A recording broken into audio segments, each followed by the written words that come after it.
రైతే రాజు. మన దేశంలో రైతే రాజు అని చెప్పుకోవటానికి, పుస్తకాల్లో చదువుకోవటానికి, వినటానికి చాలా బావుంటుంది. రీసెంట్‌గా బెంగుళూరులో జరిగినటువంటి ఈ విషయం తలుచుకుంటేనే నా బ్లడ్ బాయిల్ అవుతుంది. ఎందుకంటే ఒక రైతుకి బిడ్డగా, ఒక ఫార్మర్ కష్టం తెలిసిన వాడిగా, ఒక రైతుకి ఇటువంటి అవమానం జరిగినప్పుడు తోటి మనుషులు అక్కడ ఎవరైతే ఉన్నారో వాళ్ళు రెస్పాండ్ అవ్వకపోవడం చాలా దురదృష్టకరం. బ్యాక్ సైడ్ మీకు స్క్రీన్ మీద కనిపిస్తుంది.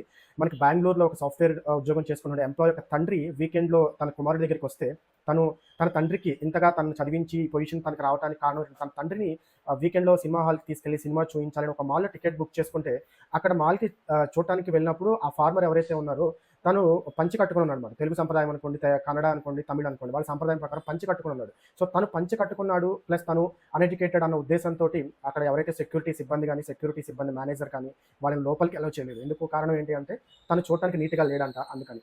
అదే రైతు అదే నీట్‌గా లేని వ్యక్తి పొలంలో దిగి పని చేయకపోతే అక్కడ ఎవడైతే ఆపాడో వాడికి తినటానికి తిండి దొరుకుతుందా? 5 వేళ్ళు నోట్లోకి వెళ్తాయా? ఇక్కడ ఇంకో దురదృష్టకరమైన విషయం ఏంటంటే ఇదంతా జరుగుతుంటే పక్కన